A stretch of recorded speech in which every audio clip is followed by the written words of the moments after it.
Hello पिला माने एबे आमे शिखिबा विभिन्न फलर नाम ओडिया एवं इंग्लिश रे। तो चल पिला माने वीडियो को एबे स्टार्ट करिबा। एइटा होची बेलो।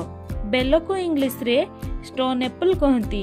स्टोन एप्पल माने बेलो। नेक्स्ट होची आंबो। आंबो को इंग्लिश रे मैंगो कहंती। मैंगो माने आंबो। नेक्स्ट होची बातापी। बातापी को इंग्लिश रे ग्रेप फ्रूट कहंती। ग्रेप फ्रूट माने बातापी। नेक्स्ट होची सेओ को इंग्लिश रे एप्पल कहंती।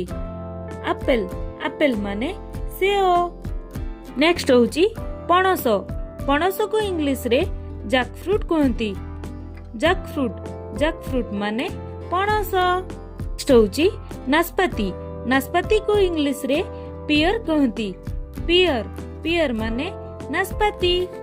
नेक्स्ट होची लिचू को इंग्लिश रे लीची कहंती।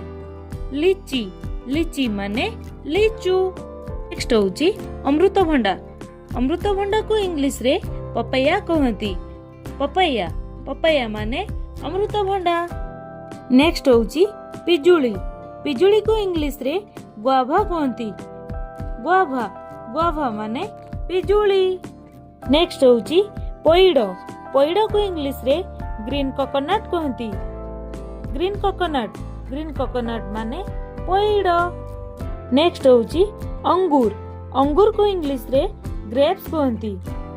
ग्रेप्स माने अंगूर। नेक्स्ट होची सपुरी को इंग्लिश रे पाइनएप्पल कहंती। पाइनएप्पल माने सपुरी।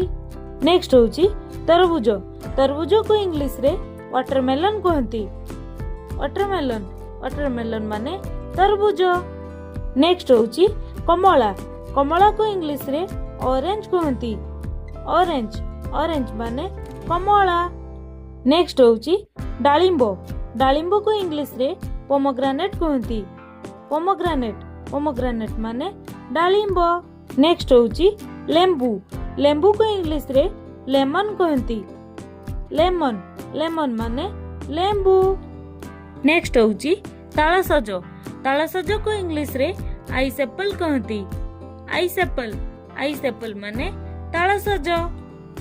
नेक्स्ट होची कदली को इंग्लिश रे बनाना कहंती। बनाना माने कदली। नेक्स्ट होची करमंगा को इंग्लिश रे स्टार फ्रूट कहंती। स्टार फ्रूट माने करमंगा। तेबे पिला माने एहा थिला किछि फल मानकर नाम। जदि वीडियोटी पसंद आसला तेबे मो चैनल को लाइक शेयर एंड सब्सक्राइब निश्चित भाबरे करंतु। तेबे चलंतु देखाबा आ गोटे नेक्स्ट वीडियो रे। Bye bye, take care, thanks for watching.